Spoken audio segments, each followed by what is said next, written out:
All right, guys. Supposedly there's an old wise tale here in Portsmouth, and if you call Captain Crawford's name, you'll summons him and he'll come answer your questions. So we're gonna try that and see how it works. Let's see. Let me turn the camera around. All right. Supposedly, if you walk down this particular road here, and you summons and call for Captain Crawford, Captain Crawford. Captain Crawford. Wow, it does actually work. Look at this. Absolutely amazing. So, wow, this does actually work. Captain Crawford. It's wonderful to have you to our town. We're so glad that you've joined us. Thank you so very much. I've heard the history of Portsmouth. You're rich in history. And I heard this wise tale, and I'm so glad that it works. And I want to ask you some questions. And I understand that, first of all, that Captain Crawford, you are the grandfather of the founder of Portsmouth. Can you tell me more? Yes. My grandchildren, young William and Abigail, were orphaned as young children. And so my wife Margaret and I took them in our home, and he inherited my estate. Unfortunately, I died at a fairly early age, and it was left to my dear Margaret to take care of them. And I just had to look after those precious little ones and raise them, and William Crawford just became the most magnificent man, I'm told. Oh my goodness. So William founded Portsmouth. Can you tell me a little bit about that history? He became known as Colonel Crawford. He founded the city in 1752 using land that I had inherited and been given because I brought over indentured servants from the mother country. And so the way it worked is the more people that I paid to bring over, the more land I got. And so between my farming and investments and my shipping, I was able to amass quite a fortune, which my grandson inherited, and he used some of that land to set out the boundaries of this city. And Mr. Nebo here was our surveyor. Hi, I'm Gresham Nimmo, town surveyor. Now, in our day, as Captain Crawford said, the way to amass a fortune was in trade, shipping, in his case, bringing over indentured servants and other colonists and gaining what was called head rights to more land. And once you built up a sufficient fortune, you would buy yourself a land, become a country gentleman, sell off your ships and get out of filthy trade and live like a proper English gentleman, which meant that you go deeper and deeper into debt, as would your family after you for the rest of eternity. So I must ask you a question. I notice you have a bit of an accent for an American. Where do you come from? Oh, Scotland, as do the Crawfords, and as did many of the great merchant families here in Portsmouth and across the water in Norfolk. Now, the Crawfords were smarter than the average planter and realized that they could buy the farm without selling their ships and live like a country gentleman but not go into debt. And that was Colonel Crawford's reason for founding the city. He realized that if he was going to have ships, it was ideal to also have a place to dock them. And so, if he set up a town here on part of his land, not only would he have a port to send out his own crops, his tobacco, his wheat, that sort of thing, but all his neighbors would ship their crops through his port too, and bring in all their imported European goods through his port, and he'd get his cut coming and going each time. Okay. All right. So what year is this, roughly? Oh, this is 1752 when we founded the town, and I worked as town surveyor well into the 1760s. Not only did I help lay out the streets of Portsmouth here, but I helped lay out the route of the Dismal Swamp Canal connecting the Elizabeth River with the waters of the North Carolina Sounds. A system that grew over the years, the decades, the centuries, into what I believe in your day is known as the Intercoastal Waterway. That is correct. Now, I have a question about that. And what or how did y'all dig the canals back then? Because I don't think there was machinery like we have today. Oh, no. Although the steam engine was very important for Portsmouth's development in the 19th and 20th centuries, we did not have it available yet in our day. There were steam engines in England, but they were used just for pumping water out of mines. They hadn't built steam-powered dredges. So it was all done by hand. Convict labor, slave labor, farmers hired during the off-season, whatever you could get. And so I and the other surveyors, I worked with a fella from the northern part of the colony, a fella by the name of George Washington. I don't know if you've heard of him or not, but for an aristocrat, he's a pretty good egg. You're being very humble, Gresham. You should speak about the way in which Colonel Crawford and you laid out this city and its grid plan and its set of streets, which were quite amazing for our day. Oh, aye. This was one of the first planned communities in North America. Most places, people would build their houses on their land wherever they cared to, and the road would just follow whatever paths the horses and cattle made from property to property. We laid out the streets first, running them all nice and straight and at right angles, and sold town lots along the streets so that, well, in Williamsburg, you could go north, south, east, and west on the same street without ever turning around. But here, everything runs quite straight. We made about 70 town lots and sold them over the next 15, 20 years. And people built their houses on those properties. So it sounds to me like you were the founder of the now modern day U.S. cities. Well, a lot of modern cities do draw on those ideas. Some streets were very narrow and some streets were very wide. And the larger houses chose the wider street lots, and then the smaller townspeople's houses for their trade and their smaller houses went on the narrow streets, and that is true to this day.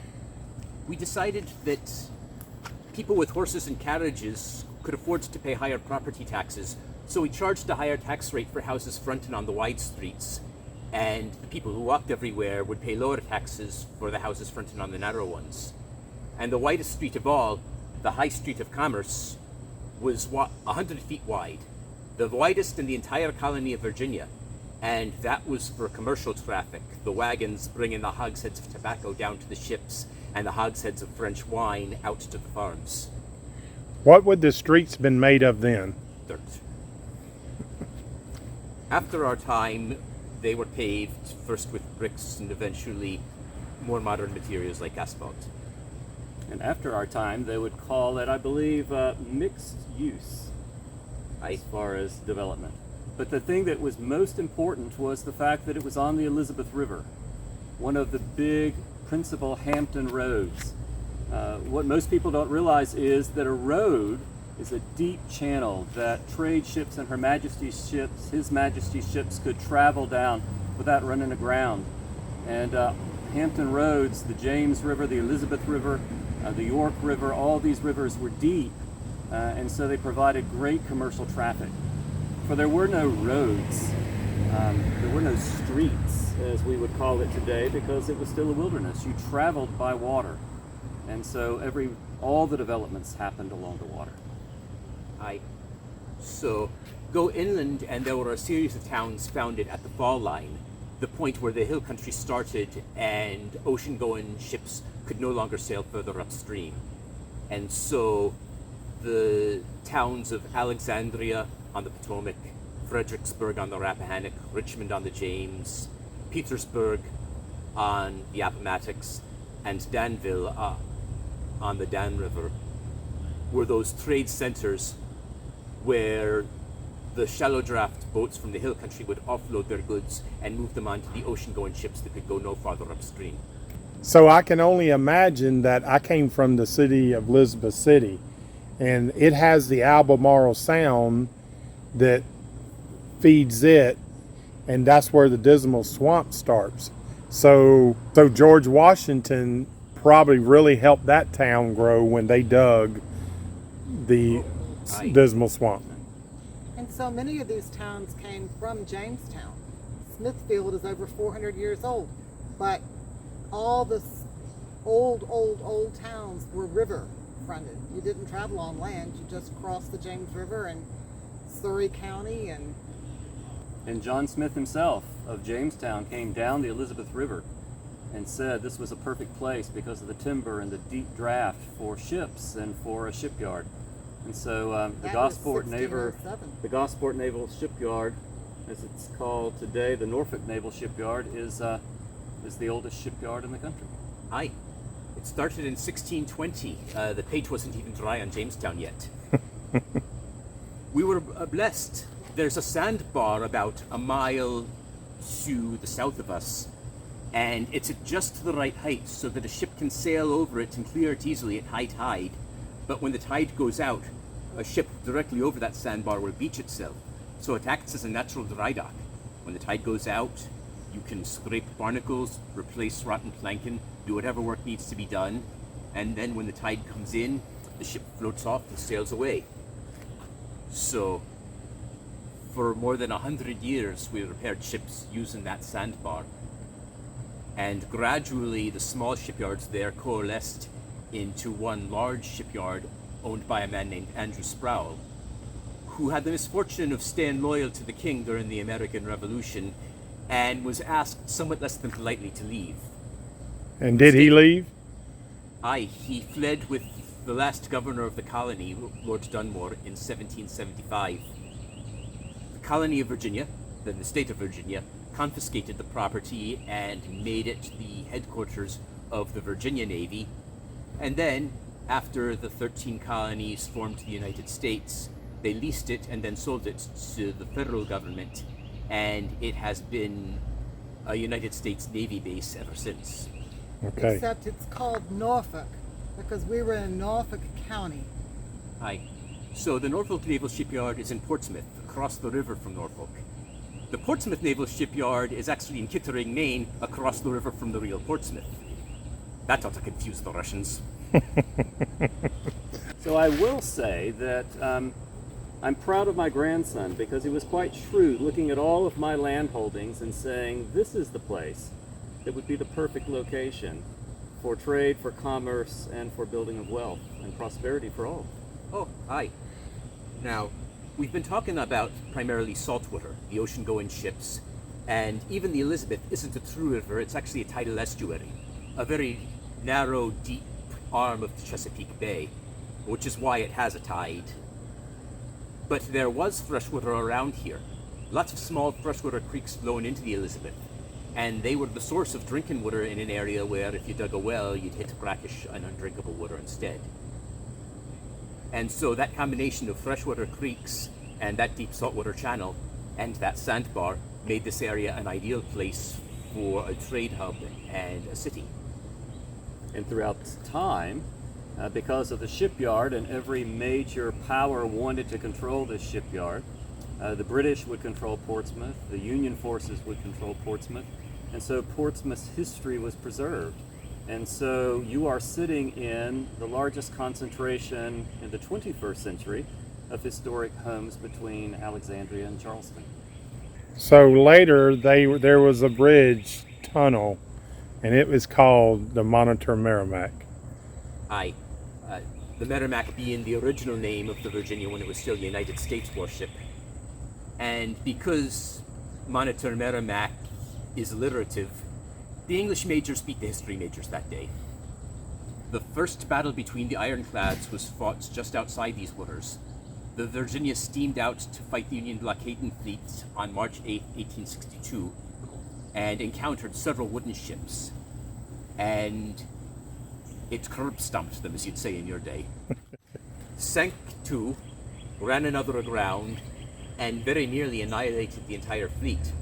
But on the second day, the Union's ironclad, the USS Monitor, arrived, and though it carried only 2 guns to the Virginia's 10, those 2 guns were on the first revolving turret to sea combat, and it was much faster and more maneuverable, and fought the Virginia to a standstill, and restored the blockade, and allowed the Union to eventually occupy this area. Actually, the eventually only happened only 2 months later, in May of 1862. The very first railroad in Virginia ran from here to Suffolk, and then was eventually extended down to North Carolina and connected to rail lines running further west, like the South Side Railroad.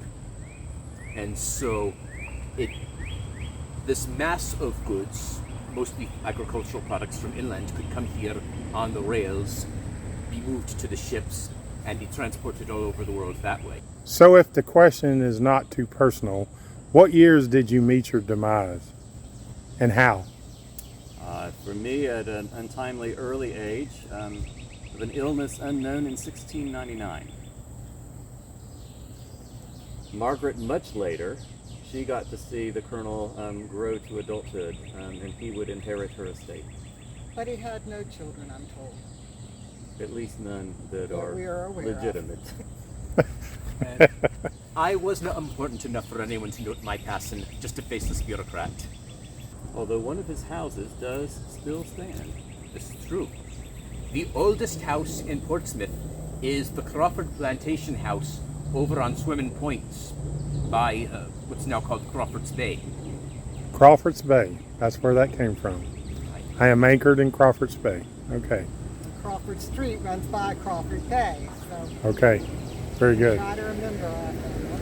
Right by mile marker 0, the midpoint on the Atlantic arm of the Intercoastal Waterway. Is it because it was the first settlement that it started here as 0? Is that where, do we know, is that where it came from? It seems logical, but No, it's 0 because it's halfway between the Canadian border and Florida. okay. Yeah, A little bit of serendipity, though, I would say, sir. That Indeed. It makes us as a 0 point. yes.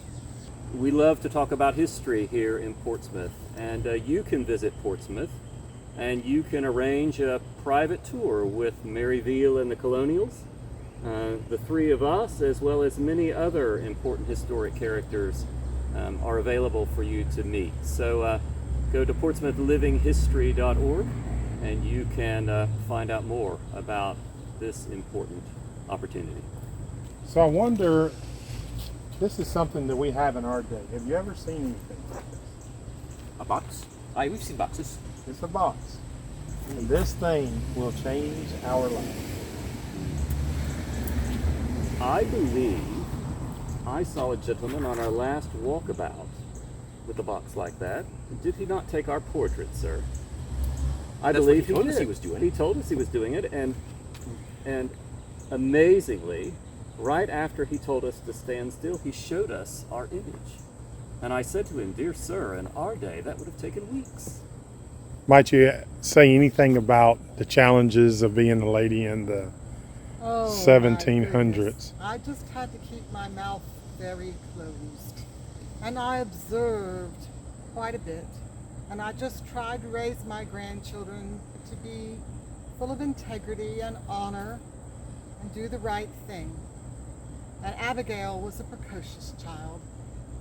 It was very difficult to hold her down, but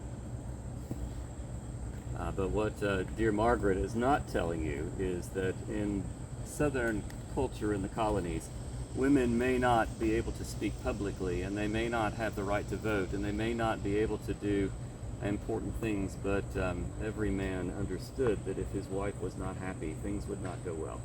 So they had great influence. Well, ladies and gentlemen, thank you so much for your time. May you return to your age. Good day.